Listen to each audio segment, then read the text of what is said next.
दूसरे टेस्ट के पहले दिन 23 विकेट गिरे भारत और साउथ अफ्रीका के बल्लेबाज ताश के पत्तों की तरह हुए ढेर। नमस्कार दोस्तों, स्वागत है आपका एक बार फिर हमारे चैनल में।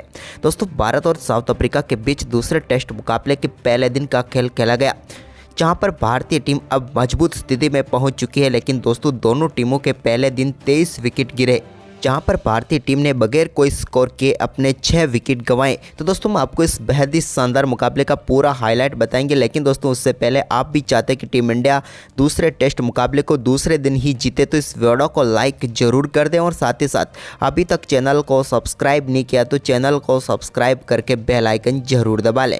तो दोस्तों, चले जानते हैं इस बेहद ही शानदार व रोचक मुकाबले का पूरा हाईलाइट कि आखिरकार किस प्रकार से दोनों टीमें ताश के पत्तों की तरह ढेर हुई हैं। तो चले जानते हैं पूरा हाईलाइट। तो दोस्तों, आज के मुकाबले के टॉस की हम बात करें तो सिक्का उजाला डीन एल्गर ने और गिरा भी उन्हीं के पक्ष में। उन्होंने टॉस जीतकर पहले बल्लेबाजी का फैसला किया, जबकि दोस्तों टीम इंडिया की बारी थी पहले गेंदबाजी करने की।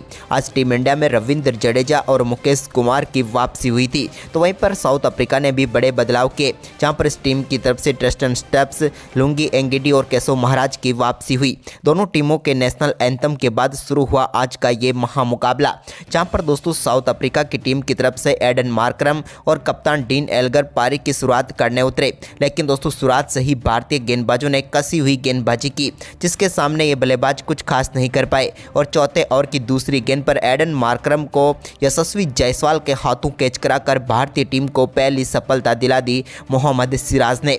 मोहम्मद सिराज की घातक गेंदबाजी देखने को मिली और यहां पर एडन मार्करम इस मुकाबले में 10 गेंदों का सामना करने के बाद 2 रन बनाकर पेविलियन लौटे।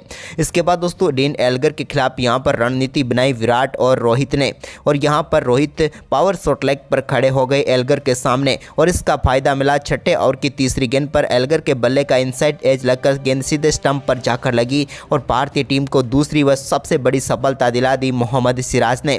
हम बात करें यहां पर डीन एल्गर की, तो वो अपने आखिरी टेस्ट मुकाबले की पहली पारी में 15 गेंदों पर 4 रन बनाकर पेविलियन लौटे। तो वहीं पर इसके बाद दोस्तों 9वें ओवर की तीसरी गेंद पर जसप्रीत बुमराह ने शानदार गेंदबाजी करते हुए ट्रिस्टन स्टेप्स को भी पेविलियन भेज दिया।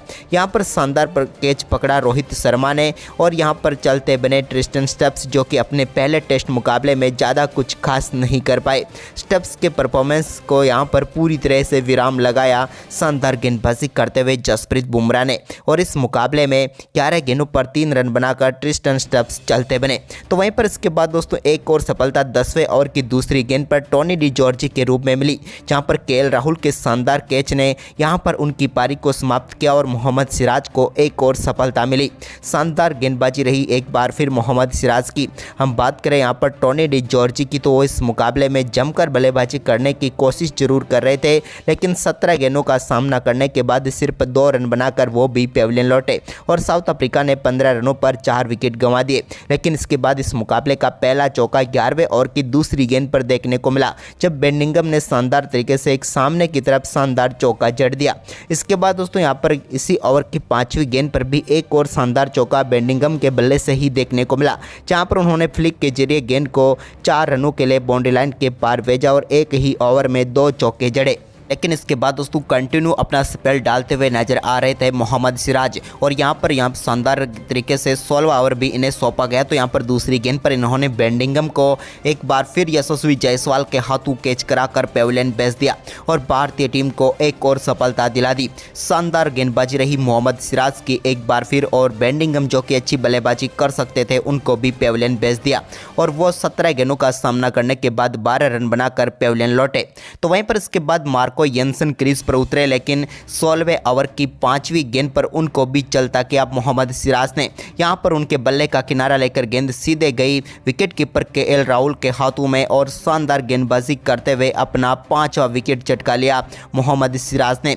घातक गेंदबाजी रही मोहम्मद सिराज की, जहां पर उन्होंने एक ही स्पेल में 5 सफलताएं प्राप्त कर ली और इतिहास रच दिया और तोड़ दिए सभी बड़े रिकॉर्ड। मोहम्मद सिराज की ये घातक गेंदबाजी बेहद ही शानदार रही, लेकिन मार्को यंसन की बात करें तो वो अपना खाता भी नहीं खोल पाए और पेविलियन लौट गए। तो वहीं पर इसके बाद दोस्तों एक बार फिर मोहम्मद सिराज की घातक गेंदबाजी जारी रही, और यहाँ पर शानदार परफॉर्मेंस करते हुए उन्होंने 18वें ओवर की 5वीं गेंद पर वेरेना को भी यहां पर पेविलियन भेज दिया। शुभमन गिल ने उनका बेहतरीन कैच पकड़ा और एक और सफलता यहां पर मिल गई। हम बात करें वेरेना की तो वो इस मुकाबले में 30 गेंदों का सामना करने के बाद 15 रन बनाकर पेविलियन लौटे और भारतीय टीम को 45 रनों पर ही 7वीं सफलता मिल गई। लेकिन इसके बाद 20वें ओवर की आखिरी गेंद पर मुकेश कुमार ने शानदार गेंदबाजी करते हुए यहां पर केशव महाराज को पेविलियन भेजा। जसप्रीत बुमराह के हाथों कैच कराकर और एक और झटका यहां पर साउथ अफ्रीका की टीम को दे दिया और साउथ अफ्रीका की टीम अब अपना 8वां विकेट गंवा चुकी थी।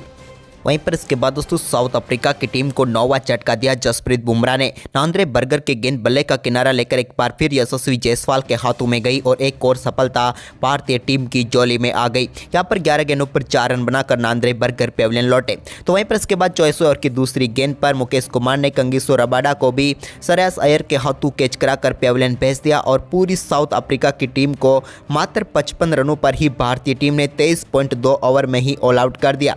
टीम इंडिया की तरफ से सबसे बेहतरीन गेंदबाजी मोहम्मद सिराज ने की, जहां पर 9 ओवर में 15 रन देकर 6 सफलताएं प्राप्त की। तो इसके अलावा दोस्तों यहां पर 2 सफलताएं जसप्रीत बुमराह और 2 सफलताएं मुकेश कुमार को मिली। तो वहीं पर साउथ अफ्रीका के मात्र 55 रनों के जवाब में जब टीम इंडिया अपनी पहली पारी की शुरुआत करने उतरी तो रोहित और यशस्वी क्रीज पर उतरे।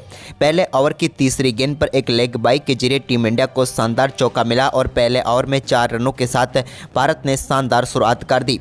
लेकिन इसके बाद दोस्तों दूसरे ओवर की दूसरी गेंद पर रोहित शर्मा के बल्ले से कमाल का शॉट देखने को मिला, जहां पर उन्होंने गेंद को सीधे बाउंड्री लाइन के पार भेजा और एक कमाल का चौका जड़ा। तो इसके बाद दोस्तों इसी ओवर की तीसरी गेंद पर भी रोहित ने एक कमाल का कवर ड्राइव खेला और एक्स्ट्रा कवर की तरफ गेंद को 4 रनों के लिए बाउंड्री लाइन के पार भेजकर इस ओवर के 2 गेंदों पर 2 चौके जड़ दिए।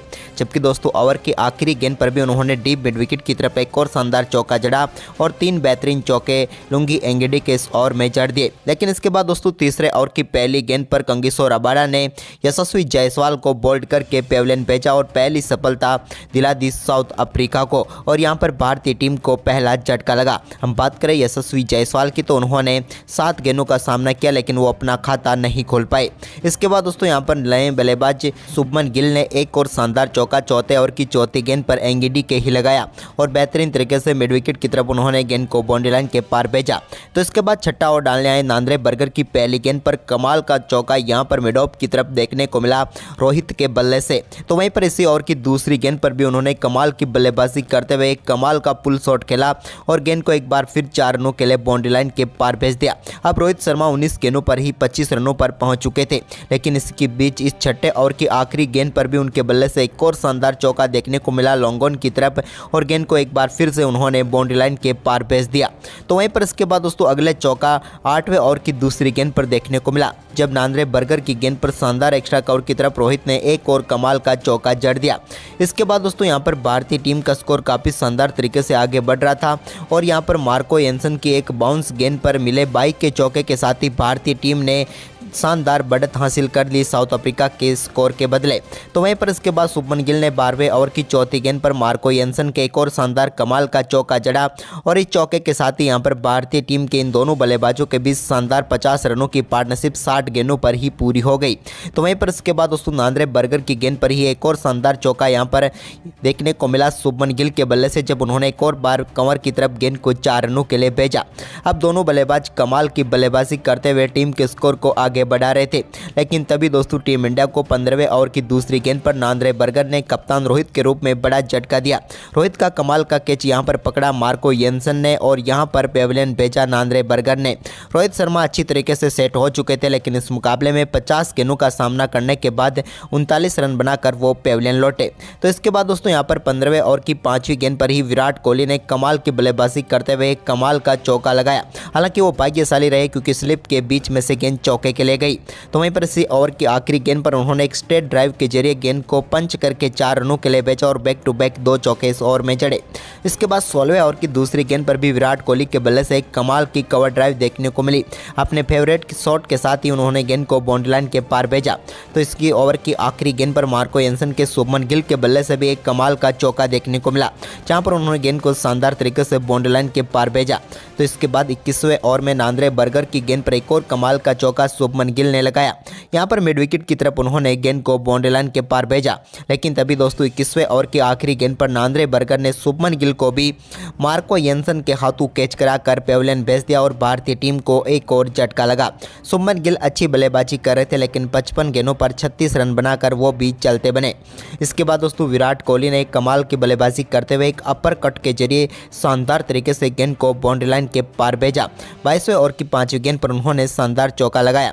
लेकिन इसी बीच दोस्तों श्रेयस अय्यर से टीम इंडिया को शानदार परफॉर्मेंस की उम्मीद थी, लेकिन 23वें ओवर की तीसरी गेंद पर उनको भी नांद्रे बर्गर ने विकेट कीपर वेरेना के हाथों कैच कराकर पेविलियन भेज दिया। हम बात करें श्रेयस अय्यर की तो वो अपना खाता भी नहीं खोल पाए और 2 गेंदों पर 0 पर ही पेविलियन लौटे। वहीं पर इसके बाद दोस्तों नए बल्लेबाज केएल राहुल क्रीज पर उतरे, लेकिन उन्होंने अपना खाता ही नहीं खोला। 7 गेंदों का सामना किया, तभी यहां पर चायकाल का समय हो गया और चायकाल तक भारतीय टीम ने 24 ओवर में 111 रन बना लिए। इस सेशन में 111 रन बने, भारत ने 4 विकेट गंवाए। फिलहाल भारतीय टीम के पास 56 रनों की बढ़त थी और विराट और केएल राहुल क्रीज पर मौजूद थे। चायकाल के बाद एक बार फिर जब मुकाबला शुरू हुआ तो टीम इंडिया की तरफ से विराट और केएल राहुल ने एक बार फिर शानदार शुरुआत कर दी। यहां पर दोस्तों शानदार बल्लेबाजी करते हुए विराट कोहली ने कमाल का चौका जड़ा। तो इसके बाद दोस्तों इस मुकाबले का पहला छक्का भी विराट के बल्ले से ही देखने को मिला, जब 27वें ओवर की दूसरी गेंद पर उन्होंने शानदार तरीके से गेंद को पुल शॉट खेलते हुए 6 रनों के लिए स्क्वायर लेग के ऊपर से बाउंड्री लाइन के पार भेज दिया।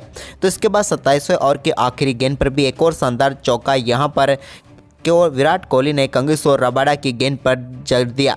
इसके बाद दोस्तों केएल राहुल भी काफ़ी देर से शांत थे, तो उन्होंने 33वें ओवर की चौथी गेंद पर एक और शानदार शॉट खेलते हुए गेंद को उन्होंने भी शानदार तरीके से स्क्वायर लेग के ऊपर सही 4 रनों के लिए बाउंड्री लाइन के पार भेजा। लेकिन इसके बाद दोस्तों 34वें ओवर की पहली गेंद पर लुंगी एंगिडी ने केएल राहुल को पेविलियन भेजा और भारतीय टीम को 153 रनों के स्कोर पर 5वां झटका लगा। लेकिन इसके बाद तो विकेटों का पतझड़ शुरू हो गया। केएल राहुल की बात करें दोस्तों तो 33 गेंदों पर 8 रन कर पेविलियन लौटे।